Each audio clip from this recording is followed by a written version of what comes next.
Hey, you're listening to Innovators Can Laugh, the fun startup podcast. I'm your host, Eric Nocher. On ICL, we interview an innovative entrepreneur in the European tech startup scene every week. My goal is to have my guests share their wisdom while having a little fun in the process. Now let's dive in. Laura, I'd like to start off with a LinkedIn post you shared a while back. You described how you closed one of your early clients, how many touches they needed to close it, and more information. But what was interesting about that post is that Chris Walker, who works in the B2B space, he has almost like 100,000 followers on LinkedIn. He said that attribution doesn't work. What kind of impact did that post have on your business, on Dreamdata? Can you just kind of tell us about that? Yeah, Eric, you're starting strong.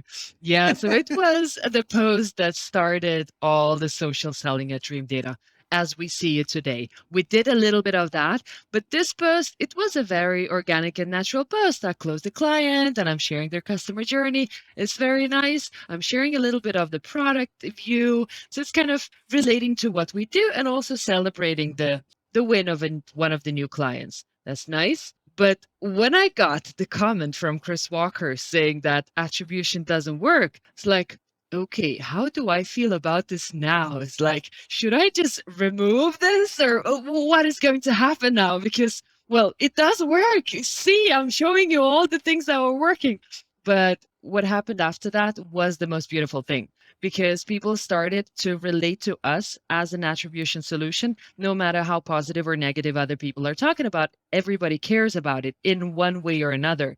And that post went semi-viral. It went like 40,000 views. I think Chris Walker's likes and comments overpassed my own post comments like big time.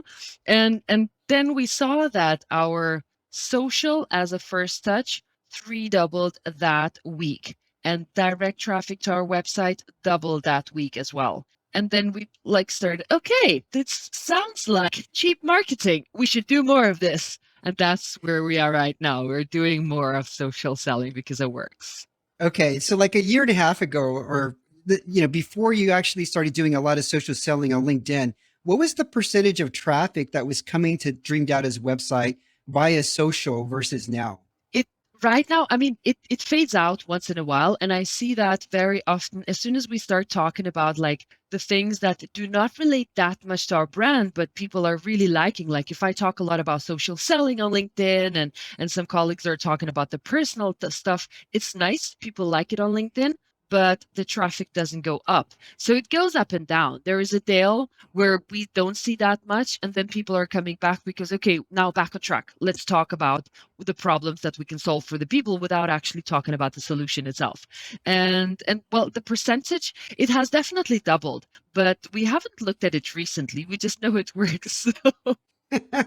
Okay. Historically, when companies talked about themselves on LinkedIn, they would just reshare like a press release or maybe like a blog post. But now we're seeing like this blend of personal branding and social selling. In your opinion, who are some people that are doing an amazing job other than yourself, in regards to social selling on LinkedIn, and why? What is it that they're doing so well and how are they doing it? Yeah, I follow Nick Bennett a lot. I follow Chris Walker a lot. I think he's doing a great job. Then Adam Holmgren is doing that good in Sweden. Who else am I following? Like really, really good people. Because what is attracting me to those posts is that they're not talking about themselves. Well, once in a while they talk about that because then you relate to them as a person, but they speak about the problems that people are facing and trying to solve them together with people, or even exposing themselves not knowing an answer to a problem that they're trying to solve. And then people jump and try to help them. They're kind of creating a community around their own social selling, that it is not that somebody's just resharing a blog and here you go, I don't know, your husband and your cousin has liked the post and two of your colleagues. Great. But then people that are far away from you who see that problem and they can relate to it or even can help you with are gathering together and creating a community, have one common thread of thought together. Okay. Now, what have you learned from just being more active on LinkedIn, specifically like your strategy in terms of the type of content that you post? in terms of growing your followers? What are some of the best advice that you can give others? If you're a salesperson and you are doing social selling, one of the things that you will start changing, you will become a better salesperson by being on social. And by that, first of the things that you will learn is copywriting. It will take you minimum 100 bad posts to start like catching the vibe and understanding what actually works. But then I feel myself when I write emails to people or I reach out on LinkedIn, the messaging is much crisper. You almost start naturally thinking about the hook that you could make in the email, because if somebody saw your email in their phone and they can see like the top line of it, it's like, okay, I want to open that. Even though it's not a cold email, it may be a follow up or trying to wake up a dead account or something. Then you create the same hook with some help in the email as well. So copywriting is something that I've really, really learned a lot. It's beautiful. I love it. Okay. Now, after you hit 10,000 followers, something that you mentioned was that you celebrated and you made a video for people to book a meeting with you. How many meetings did you get booked, Laura? Oh, you want the whole story? I can hear. Well, yeah, but I hit 10,000 followers. Actually, then it accelerated. Now I'm at like 11 and a half after a month, which it's great. Yes. And then my CMO, he's like, cannot stand still. Say, Laura, we have to use this. This is our audience. They're all ICPs. Like, what if we go and ask those people if they want to book meetings with you, because they're all are in marketing. You could definitely sell to them. Okay, then I had to think about it. Then I created that video. It's like, oh, would you like to have a meeting with me? We're going to talk about attribution. You have to be a B2B company, SaaS, and this and this and that. And if you book, then I even thought of a present or something. I booked 0 meetings. Like none. So I made the mistake so you don't have to, no matter how many followers you have, don't do this. People don't want to book a meeting just to book a meeting. Why should they do it with me? It's like, if I was inviting them for a coffee, just for a chat, maybe that's nice. But the intention of the video was so bad, because it's like, oh, I'm a salesperson. Do you want to book a meeting with me and help me close the quotas? It's like, who wants that? No one. But then happened another beautiful thing, because after that, I was thinking, okay, this is shit. It didn't work. But then I created another video, how I failed. And that went crazy good. I'm still not done using all the ideas that people came up with. I said, the videos at the end, I'm creating this video to tell you that this failed. And please tell me, why do you think it went so bad as it did? Why was it a 0? And then people started helping me out, saying you could do messaging like that. The reason for it is like, because you focus on yourself, everything I've just said before. And so Yeah. that beauty of the community where people are helping each other. And what I showed with that post, and that you can definitely copy, show you vulnerabilities, show that you're trying to learn and you care about what people, how they perceive your messaging, and ask for help. LinkedIn is the most positive community I have ever met. There are trolls, and you can use them for your benefit as well. But if you would like to create a community around yourself, show that you're learning and like learn together with your audience. Gotcha. Got it. Got it. You just gave me an idea that maybe I can share in the future for one of my posts. But another question I have for you is, previously on the show, I had Michael Hins. He is the Chief Revenue Officer at Medical. He said something that surprised me. He said that the quality of a customer that comes in from a social channel versus other channels is more valuable, not just from a revenue standpoint, but from a cost to serve standpoint. Is this something that you also see at Dreamdata? It varies. I wouldn't be able to say that. I mean, I get booked some of the meetings with the clients who say, oh, what you're talking about is really cool. We need to talk about this. This is a problem we tried to solve. But then later, it like stretches out as a friendly relationship. And I need to still find my way to switch that into, okay, now you're evaluating a solution and this is my time that we're using. I'm helping you to buy. This is not a friendship. This is a collaboration, which we need to find out, are you buying or not? So for me, sometimes it's actually extending the customer journey in that way, but the relationship is still there. And if I want to ask for references, and if we're like kind of the way we're selling, is possibly the way people would like to buy, like you buy from a friend that is actually helping you buy. But for me as a seller, it's also important to focus on my time. How do I focus it and still not lose that interest and vibe of the person who comes in through social? For us, the best prospects are coming from review platforms. So possibly they have seen us on social, they have seen us educating and so on. And then they go into the review platforms and try to compare us with the comparisons in the market. And then they come in as inbound, the best. Fastest closing channel and the highest deals that we're closing are coming from review channels because they're ready to buy. They have already evaluated things. Got you. Okay. Now, you previously worked for a large enterprise, but now you're at Dreamdata, which is kind of a startup. Did they approach you or did you approach them, Laura? They approached me. They did approach me. Yeah, I was seeing myself as an enterprise salesperson in the future. I was. I was following the startups. I think it was cool and the vibe was cool. And I could feel that like I could fit in there, but I knew that those learnings that I can get from the enterprises are like bigger. You're like set in the box, how you should sell. You learn how to do it and you will be successful. And I was very successful.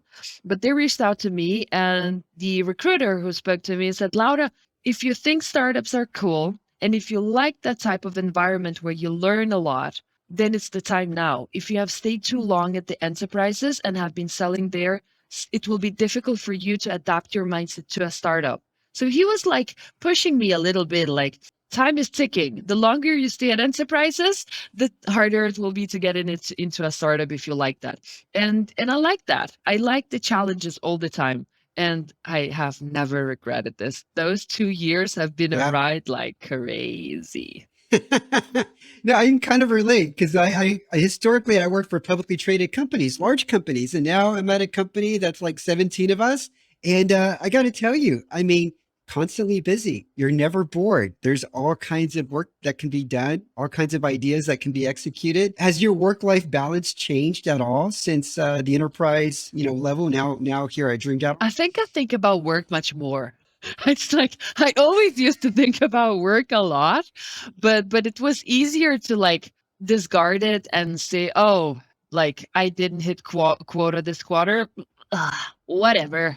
Like I actually hit quota all the time, but it was easier to think like that all the time when you think like kind of somebody else will hit it and we're still good in the quarter. Here at a startup, every penny counts, every person counts. What can we do differently? Okay, now we're almost at the 100%. Who can pull something in? It's not just me sitting back and saying, I'm done with my quota. I'm not going to do anything. No way. It's like everybody's in the front line of helping the company grow together with you. I love it. It's so fantastic. Okay. Let's talk about TikTok. Oh, I know you're on TikTok now.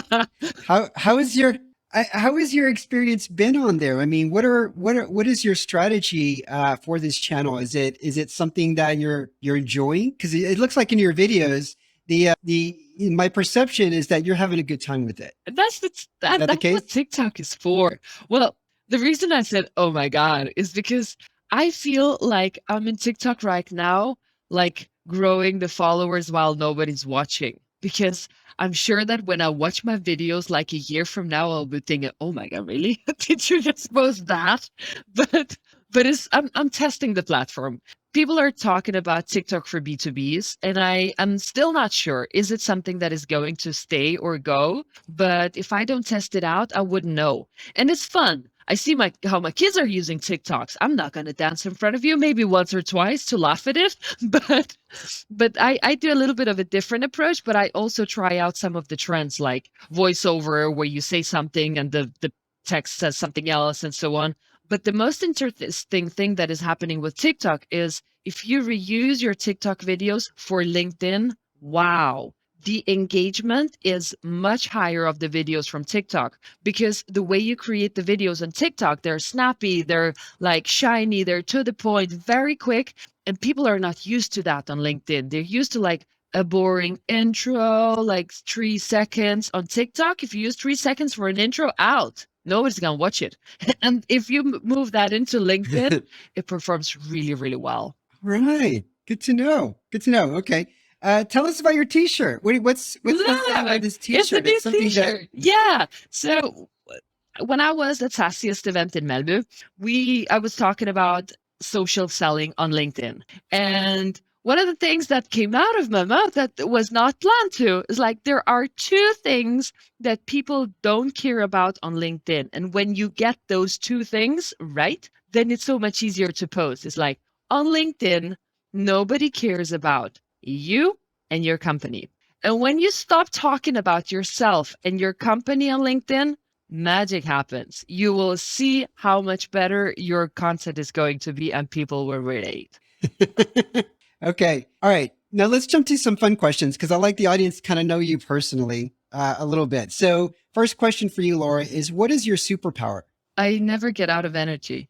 I never get out of energy. And that's really crazy because it feels like I should. And there are times, well, I do sleep, but but like the more things I do during the day, the more things I can achieve and I can add even more.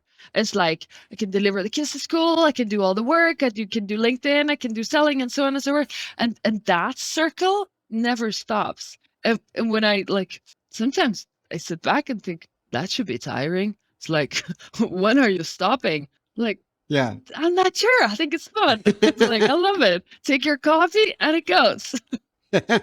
You sound like my 5-year-old son. His energy level never stops. He just goes and goes and goes.